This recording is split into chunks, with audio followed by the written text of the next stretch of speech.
times when I gave the word. Now in the morning I sleep alone. Sweep the streets I used to own.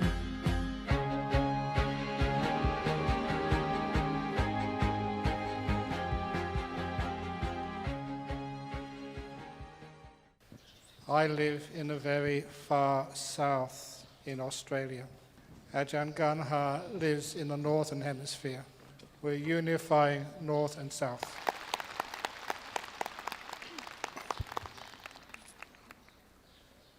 But Ajahn Ganha requested that I give the talk which he prepared. I have known Ajahn Ganha for many years. 31 years ago, we stayed together in Australia. So I am trying to be Ajahn Ganha this afternoon to give the talk for him.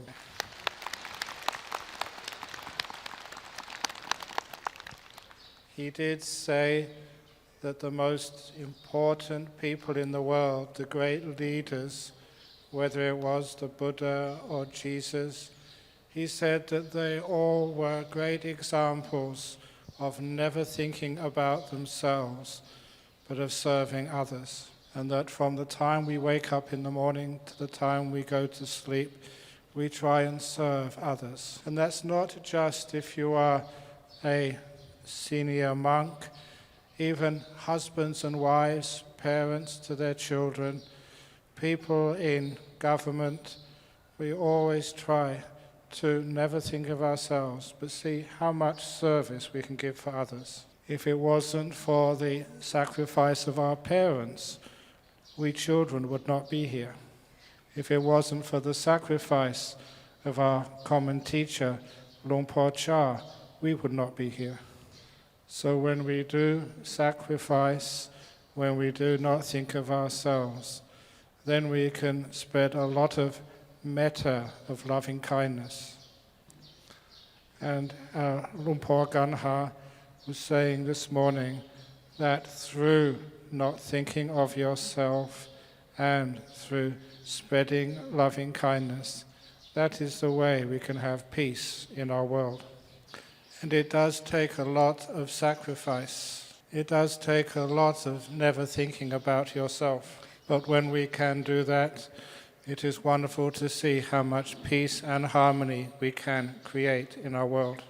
I reminded Luang Por Ganha that we both trained in the early days in the northeast of Thailand under Ajahn Chah.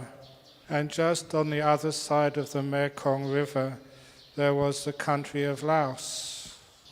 And we could not go into Laos at that time, even though the country in Laos and northeast Thailand was so close together, they still spoke the same language, Pasa Isan. Talking with Luang Por Ganha, he was saying that the Lao people and the Thai people love each other, and we can come and go whenever we want. So we are hoping and expecting the same will soon be true in this artificial border which separates the north and south of the same country.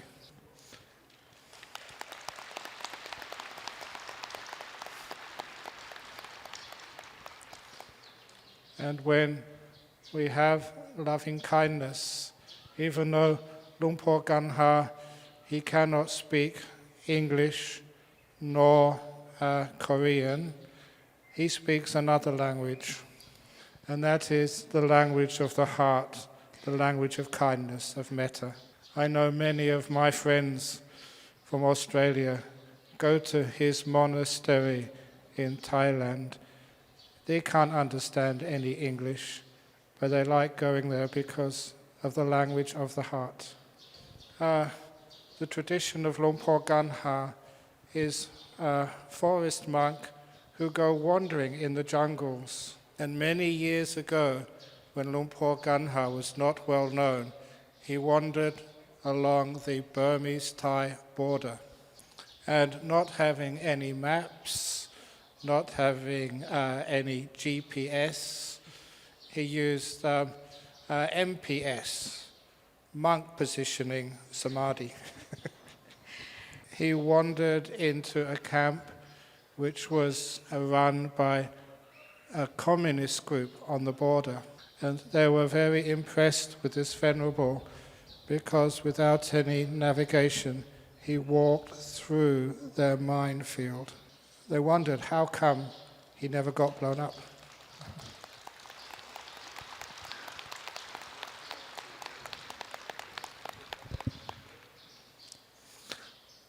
So, once they saw he was very kind, very wise, very wonderful monk, they invited him to stay for the 3-month rainy season retreat. So it does not matter whether you are of this philosophy or that religion, that sometimes the language of the heart is more powerful than any philosophy.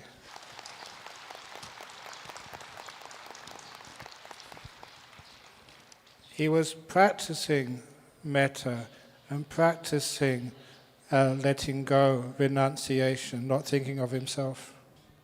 And no matter what politics you are, that is something which everybody respects. At the end of the 3-month, Ajahn Ganha asked permission to go back into Thailand. This time they gave him a guide to go through the minefield. But he'd only got halfway through when the leaders of this little group, communist group in the jungle, they came running after him. They were already missing him, so they came, please come back, we don't want you to go.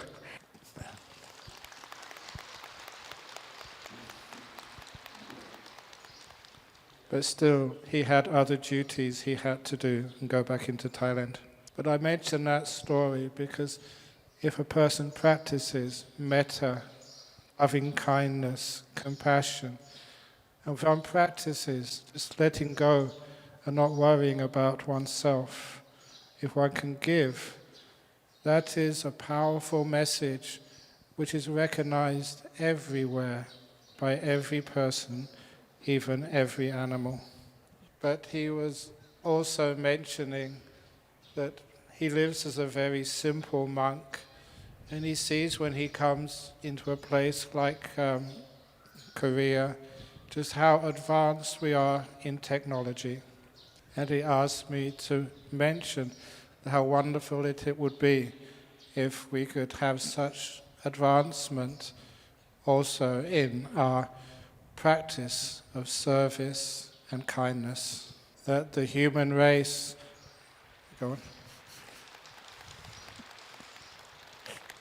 human beings have made so many advancements in our technology which we have used to cure diseases which previously have been incurable. Like a monk can come all the way from Thailand, I can come all the way from Australia. We can come and join in a great ceremony like this thanks to technology. We should always remember how we use that technology so that we can use it for wonderful events such as this, so that we can come together and we can share the Dhamma and we can show that I see here in the audience there's many monks also from Sri Lanka, and there are people from so many different nations coming here.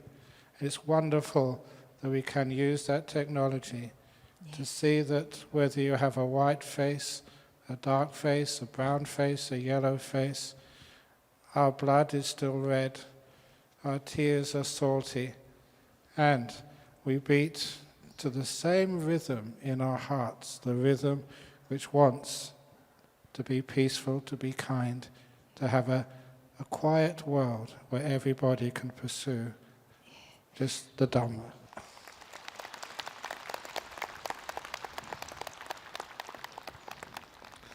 And Lumpur Ganha was also mentioning the importance of our meditation. That just like our body needs good sleep at night, So our mind sometimes needs a good rest. To be able to learn how to be peaceful, how to be calm, so that our mind and our brain can re-energize. So that when we are not meditating, in a sense with our eyes closed, that is when we should be serving others, to do as much as we can for our world, and that way we can have a peaceful and happy world in which we can practice Dhamma, many other people can practice whatever religion they wish to, that we can live in peace and harmony. We have, again, come from different lands and different countries. We have come from different genders, different histories, but there is something which joins us together. The unification of the two Koreas is a unification which should also be taken much further to the unification of the world.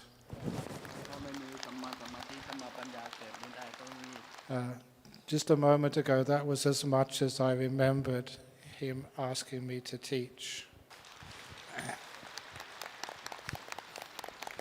But Lumpur Ganha just asked me to please, it's also important to do your meditation correctly. If you do not practice your meditation diligently and correctly, then correct wisdom will never be able to arise. It was something the Sunim said this morning before lunch, was something which I have heard, I think even from Ajahn Chah Lumpur Cha, that if the lake is got waves on the surface, you will never see a clear reflection of the moon. So when we have the right calmness, stillness in our mind, then we can see the truth very clearly. That was a teaching which I heard from Ajahn Chah. It's a teaching which I heard again from the Jogja order, and it's a teaching, now I'm going to quote from the Christian Bible. In the Christian Bible, in the chapter on Psalms, and I think it is number 36, there's a saying there, "Be still and know that thou art God." From stillness, from calm, we get the great wisdom. And only from that wisdom can we be free and experience freedom. That is something where our great religions can unite. All our great philosophies can unite. People don't need to argue anymore. We can all be free. Anything else? You like me? Pull out. Very good. So now, out of the great compassion of Lumpur Ganha, now he's let me be free to finish off his presentation.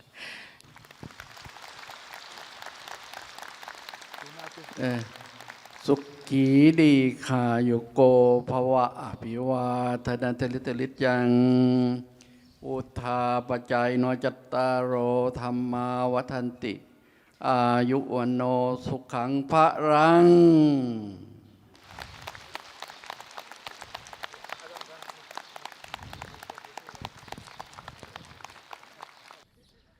지금부터 종소리에 따라 고요한 입정에 들도록 하겠습니다.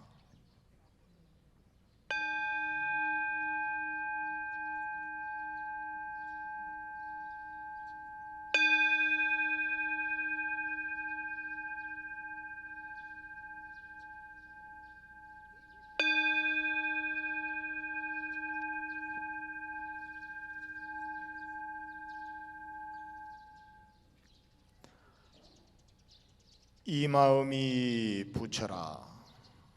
마음은 마음 쓰는 대로 됩니다. 불교의 공부는 마음 바깥을 찾는 것이 아니고 내 마음 안에 무한한 능력을 믿고 발견하는 것입니다. 지금부터 몸과 마음을 편안히 하면서 이 몸이 흑공 가운데 있다고 생각하십시오. 아무 걸림이 없습니다. 텅 빈 창공에 고요히 나 홀로 앉아 부처님께 향사르며 깊고 깊은 좌선삼매로 들어갑니다. 지금 이 순간 성심을 다할 때 과거, 현재, 미로는 바로 열반의 길로 인도합니다. 지금부터 부처님의 해탈열반 성불수행 안반선 호흡명상으로 들어갑니다. 가만히 호흡을 집중합니다. 잘 하려고 하지 말고 그냥 숨쉬는 것을 무심히 바라보기만 하면 됩니다. 숨을 들이쉬고 내쉬면서 시원한 호흡이라 생각하고 들숨과 날숨을 바라봅니다. 고요합니다. 상쾌합니다. 깊고 깊은 심연의 세계로 들어갑니다. 붓당 살아나 붓당 살아나 붓당 살아나 붓당 살아나 붓당 살아나 붓당 살아나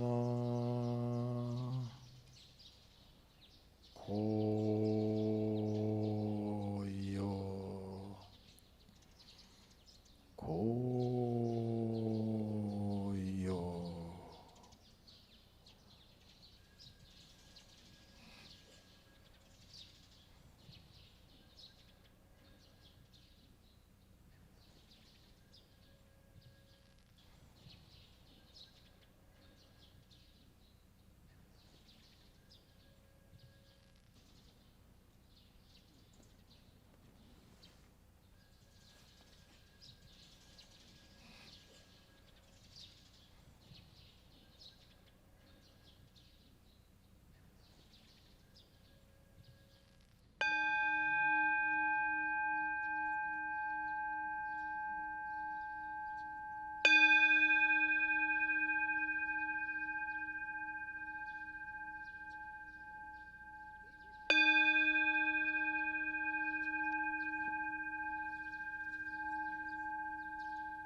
나모 따사 바가와또 아라또 삼마 삼부따사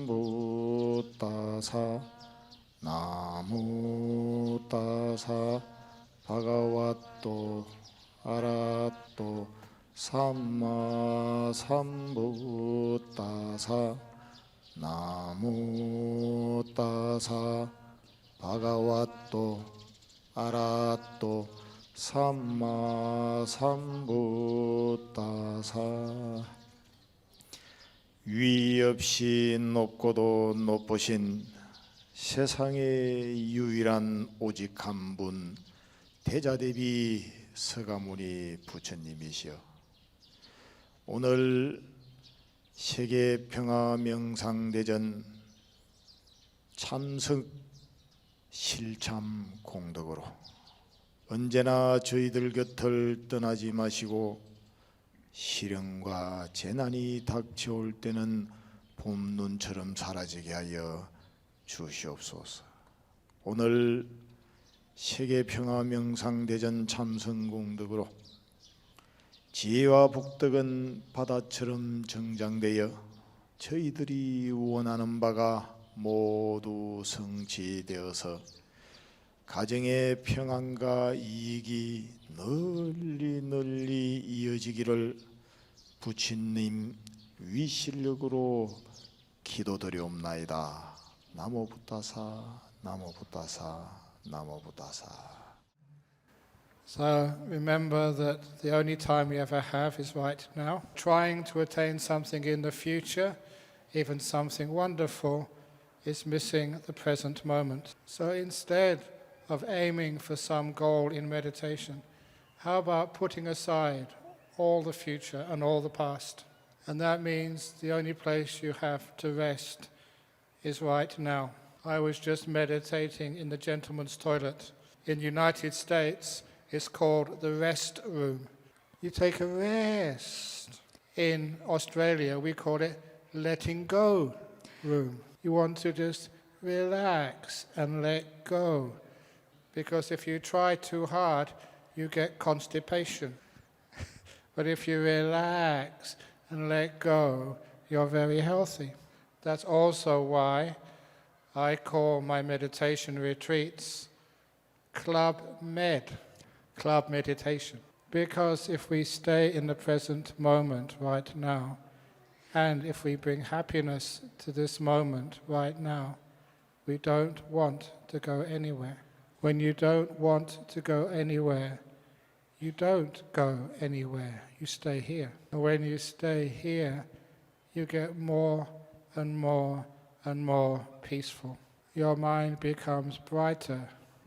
Your mind becomes energized. And then you can see the Dhamma very easy. It's like many years ago, I could not find my glasses, my spectacles. I was looking for them in the bathroom. I looked for them in my office, could not find them. I looked everywhere for them except one place. I looked on my nose, they were up here. 바로 여기 있었어요. That's like peace and enlightenment. Look over here. Look under there. Look in here. No, it's right in your mind right now. Somebody sent me this in Australia. There was a man who was very angry, very upset. And he was like one of the people on demonstration. They have a big banner demonstrating against something. And the banner had 3 words: I want happiness. And he went to see the Sunim. The Sunim looked at that. Give me the banner. Your first mistake, your first word, I. So the Sunim rubbed out the word I. Your second mistake, said Sunim, want. So he scrubbed that out, and then he held up the banner. What does that leave? Happiness. 행복. So when you take away the I and the want, what is left?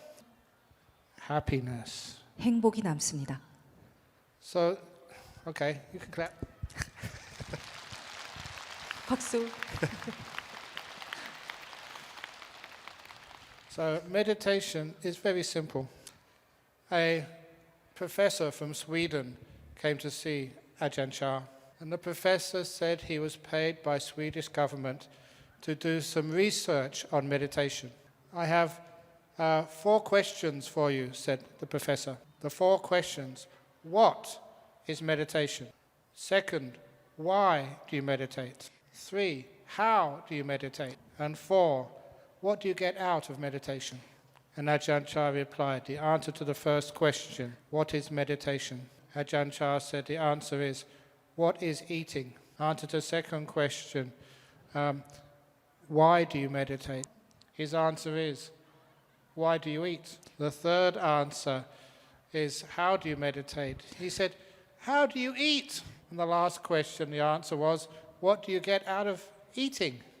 Has anyone ever sat up here and taught you how to eat? It's a natural process. So really, teaching anyone how to meditate is like teaching someone how to eat. People who know how to meditate well also know how to eat well. But anyway, I should say that this is not fat. This is not fat. This is not fat. I've been a monk now for 44 years.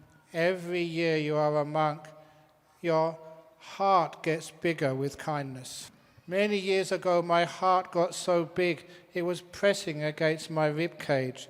Now the only place it could go after 44 years is down and out. So this is not fat, this is big heart.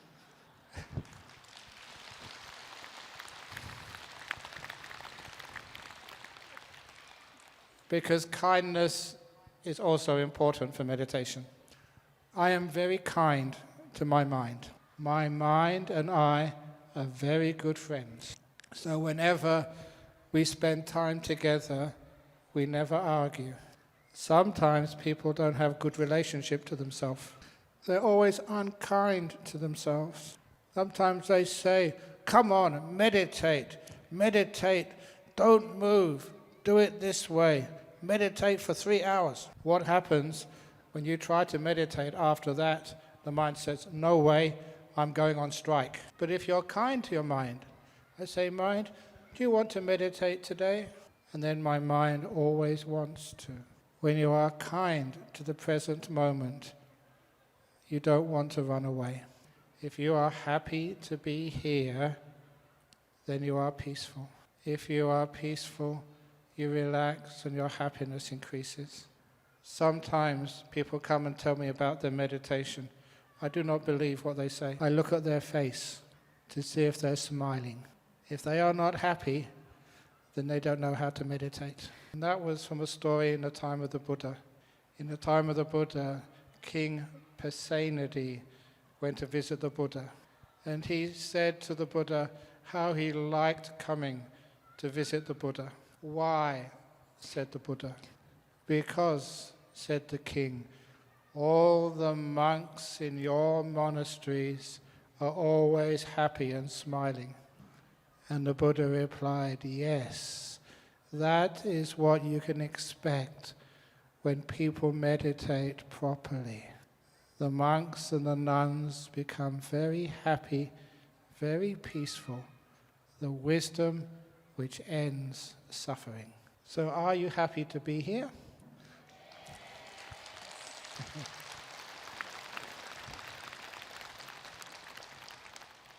Well, why are you leaving this afternoon? You know, sometimes I'm leaving too this evening, but actually I don't travel anywhere. I don't move. I sit in the car. The car does the moving. I just do the sitting. I sit in aircraft. I don't move. I just sit in seat. I close my eyes to sleep or to meditate. The same when you're meditating. Many different thoughts might come in your mind.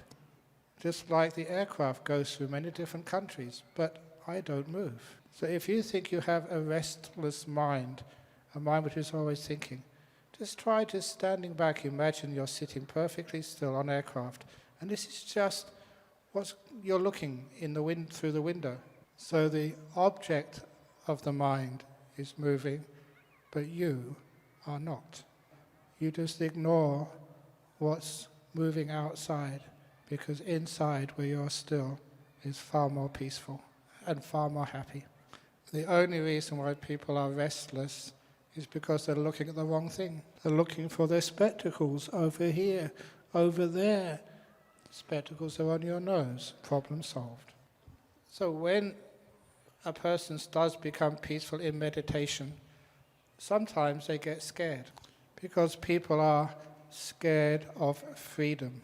Sometimes there are people who have been put in prison, in jail for many years. And when they're put in jail for many years, when they hear that the next day or two they will be released, they're afraid of going outside of prison because they are not used to being free. Similar thing happens in meditation. Sometimes you feel you're becoming free, but being free is scary. So little by little, we get accustomed to being free. We get used to it. So this is one of the things which most people experience in meditation. Things are starting to happen, you're becoming peaceful. You think, oh, no. I don't want to become monk yet. But just a little bit more meditation, a little bit more meditation, a little bit deeper every time. And soon you get very accustomed. Because it's one thing we hear lots of teachings, but sometimes people are very scared. What would happen if I got into deep meditation? Because they asked, are there any dangers from meditation? And the answer is there's very, very few dangers at all. It's very safe. It's more dangerous when you don't meditate. Because even in the sutta, in the time of the Buddha, there was a monk who was sitting in meditation. He was so deep in meditation that some villagers thought he was dead. That he was in the forest, they saw him sitting perfectly still, not breathing, no pulse, so they decided to cremate him. They created a funeral pyre with wood. They put the sunim on the top. They did some chanting. They lit the fire, and then they went home. The following morning, that sunim walked on arms round Bindabata into the village. He wasn't hurt at all. Even his robe was not burnt. So you're very safe if you meditate. The only danger with meditation, people who get into very deep meditation, they end up losing all their hair. You become sunim. 스님이 돼서요.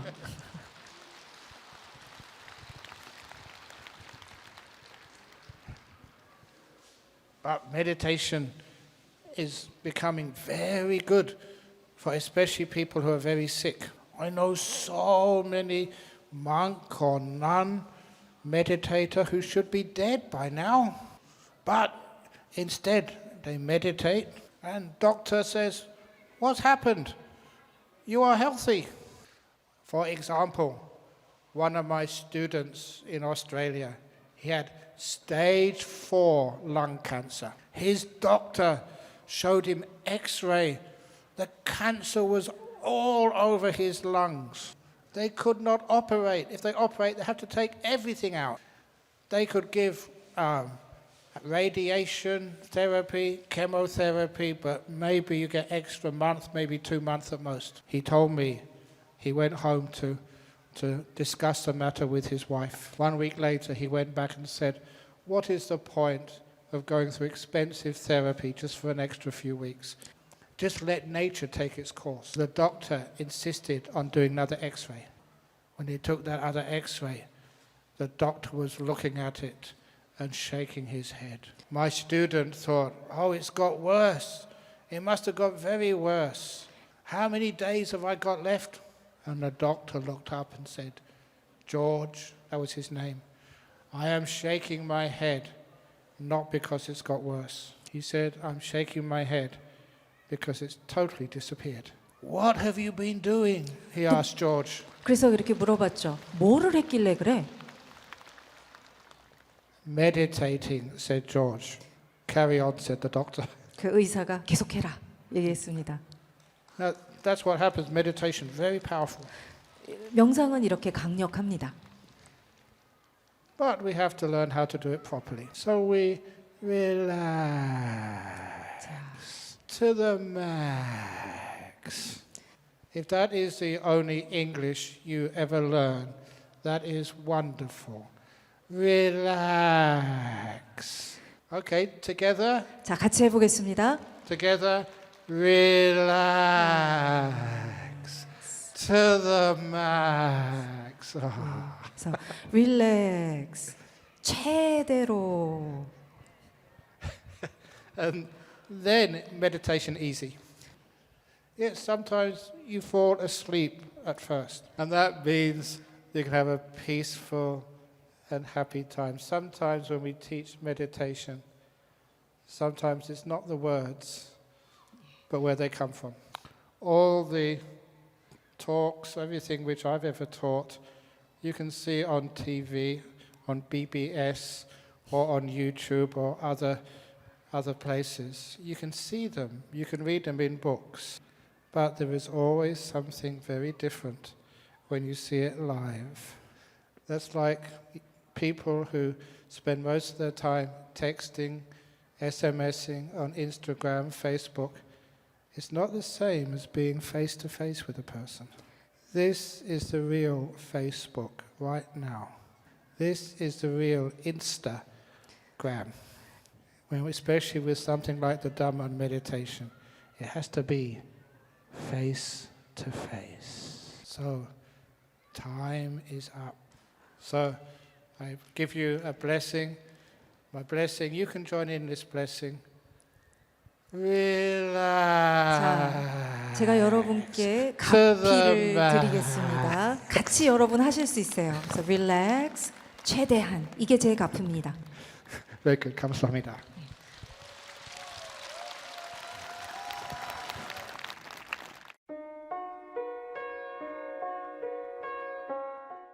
First of all, when we do walking meditation, we walk comfortably. Not too fast, not too slow. Pay attention in this present moment, so we don't worry how many kilometers are left to walk. We don't concern ourselves how many kilometers have gone past. It is never the present step which ties us. It's thinking about all the future steps which lie in front of us in this journey and in our lives. So in that silence, we can feel our body walking. We get to know every part of one step. In the silence, when we're walking, that is when our mind becomes very peaceful.